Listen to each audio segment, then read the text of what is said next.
Solo hay una cura para el mal que aqueja a esta mujer, la gracia de Dios. Este fragmento de la novela El médico es muy ilustrativa, ambientada en la Inglaterra del siglo XI. En aquella época lo que se conocía era la enfermedad del costado, y se muestra a una pobre mujer padeciéndola y recibiendo una suerte de extrema unción porque era lo que había disponible. No había otra cosa que encomendarle su alma a Dios porque no tenía chance de sobrevida. Recién en el siglo XVIII se conoció que el gran problema de esta enfermedad del costado era originado por el apéndice. Sin embargo, la gente se seguía muriendo. No fue hasta finales del siglo XIX que se consiguió la primera intervención quirúrgica exitosa en un paciente con apendicitis. Esto porque sobrevivió. Sin embargo, si vos te quedás hasta el final, yo te voy a contar de algunas celebridades que han fallecido a causa de apendicitis en pleno siglo XX y cómo en los tiempos que corren la gente se sigue muriendo de apendicitis. Pero te pido que me acompañes y que te quedes hasta el final. Yo ahora te voy a contar 3 historias que tuvieron un desenlace común. Estas 3 personajes murieron a causa de problemas con su apéndice, y los 3 en la segunda década del siglo pasado.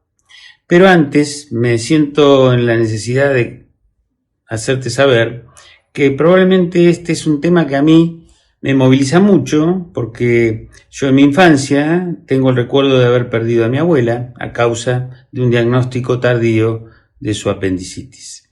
Así que bueno, vamos a ver estas historias. Número 3. Harry Houdini. Su verdadero nombre era Eric Weiss.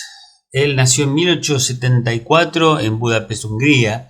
Es considerado el padre del escapismo y de la magia moderna. Migró con su familia cuando tenía 4 años a los Estados Unidos, a Appleton, y desde muy temprana edad colaboró con la economía familiar vendiendo periódicos en las calles o lustrando zapatos.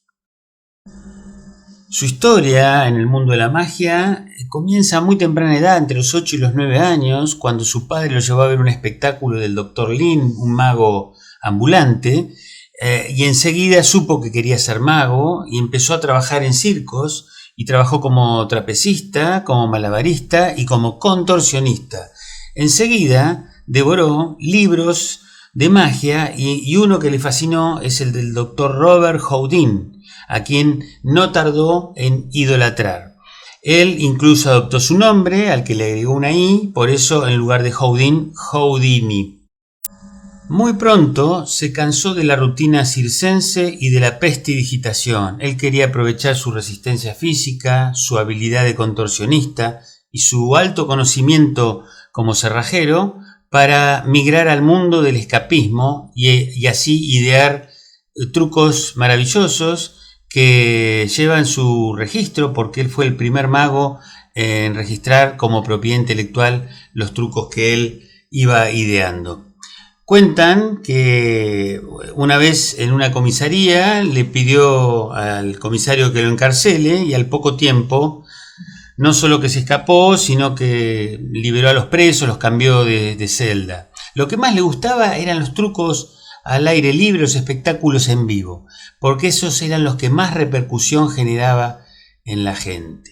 Harry Houdini no tardaría en enamorarse perdidamente de su asistente, con quien se casaría y seguirían juntos por el resto de sus días. Siguió elaborando maravillosos trucos de escape, donde era increíble cómo podía resistir numerosos minutos debajo del agua y generando mucha emoción en los allí presentes.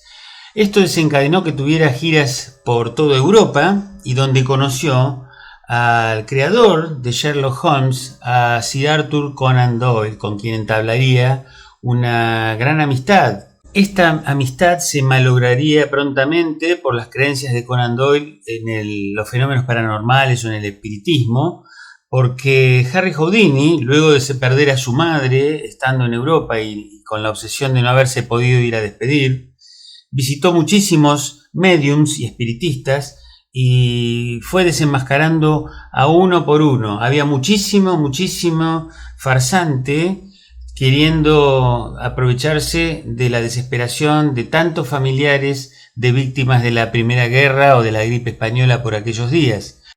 En octubre de 1926, visiblemente cansado después de dar un espectáculo en Montreal, permitió que un grupo de estudiantes golpee su abdomen. Esto era algo habitual en la práctica de sus espectáculos, el público lo golpeaba y él lo resistía.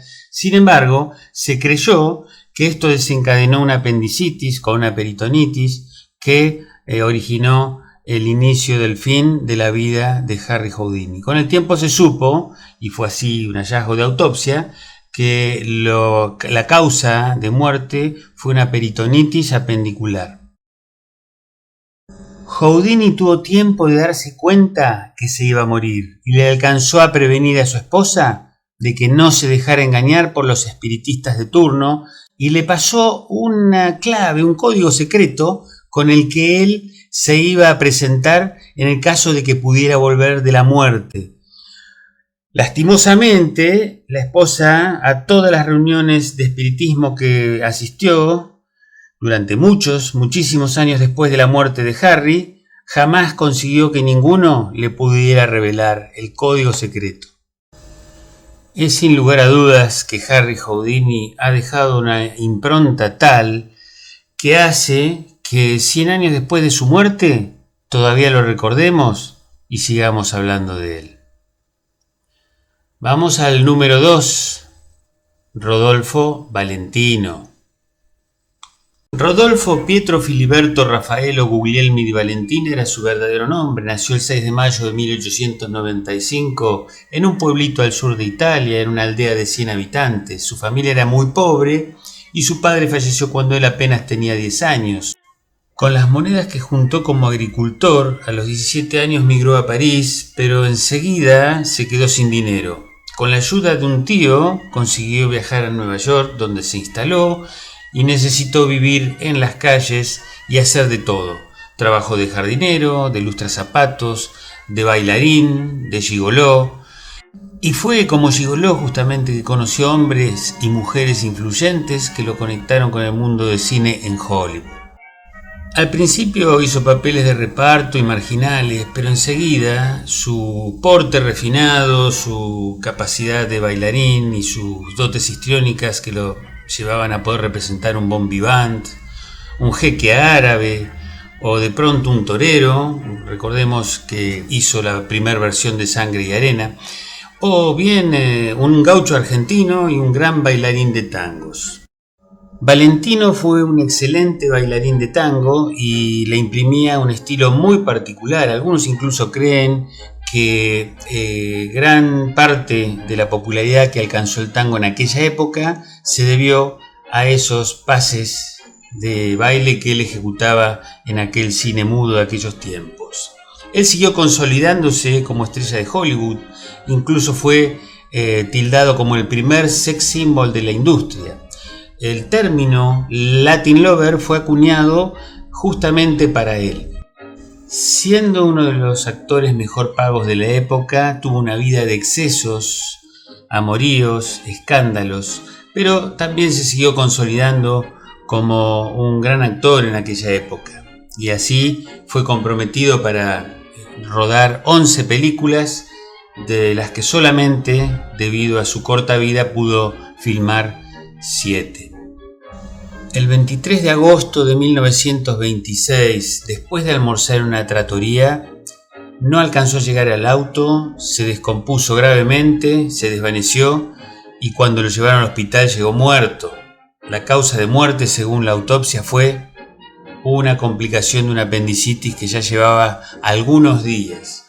Como toda celebridad, tuvo la despedida que se mereció. Una importante multitud se congregó para despedirlo. Hubo ataques de histeria, descontrol, intentos de suicidio de mujeres y hombres que lo adoraban. Seguramente Rodolfo Valentino también dejó una impronta en todos nosotros como para que 100 años después de su muerte estemos hablando de él.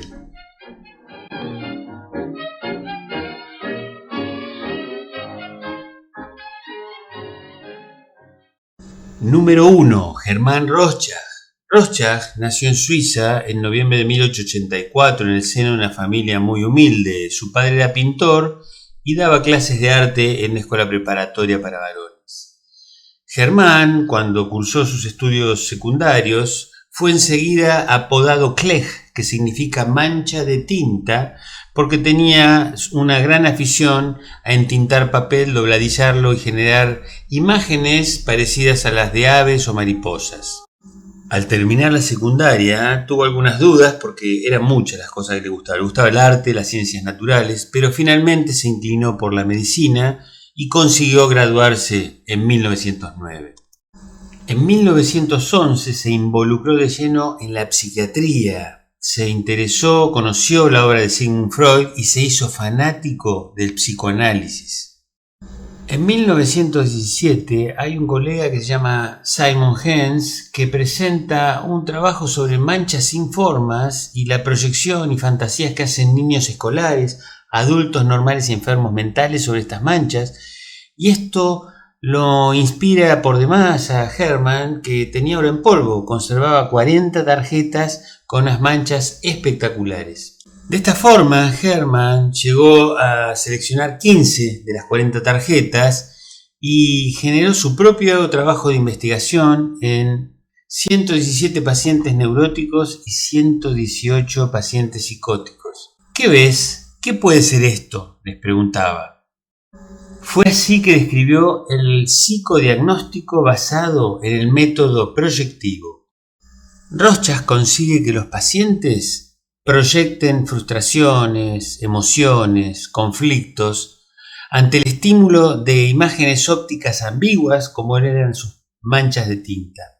De esta forma, mandó a publicar toda su experiencia con estas 15 tarjetas. Sin embargo, las editoriales, por cuestiones de espacio y de editorial propiamente dicha, solamente seleccionaron 10 de las 15 tarjetas. En junio de 1921 vio la luz la obra de Rorschach. Sin embargo, su repercusión fue bastante pobre en esa época. Rorschach ingresó en el hospital de Heizhou el 1 de abril de 1922 gravemente enfermo. Tenía una peritonitis muy avanzada, ya estaba con compromiso del hígado, pues estaba amarillo. El doctor Lusser hizo lo que pudo, lo operó, pero ya el cuadro era inoperable.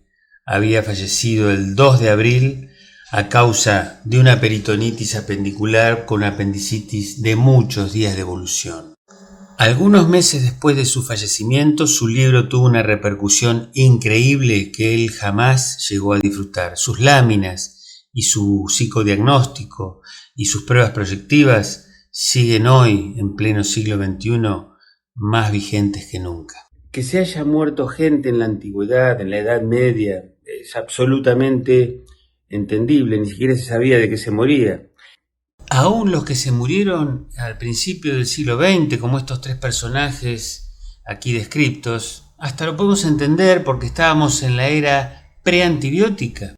Pero si miramos este reporte de tan solo un país cuyo sistema de salud es ligeramente superior al promedio y donde se muere una persona por semana, podemos imaginarnos que mientras estamos haciendo este video se está muriendo gente en cualquier parte del mundo tan solo de apendicitis. No se puede entender que en pleno siglo XXI se siga muriendo gente de apendicitis.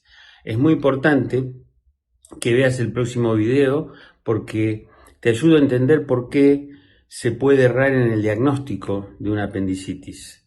Pero sobre todo, el último video que hablo sobre este tema, también quiero que lo veas porque ahí te regalo un software que te ayuda a prevenir el diagnóstico tardío o la errada diagnóstica en apendicitis.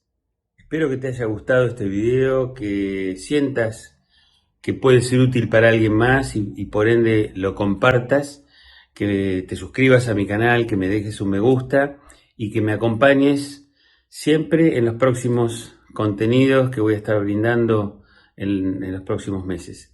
Muchísimas gracias por acompañarme hasta este momento.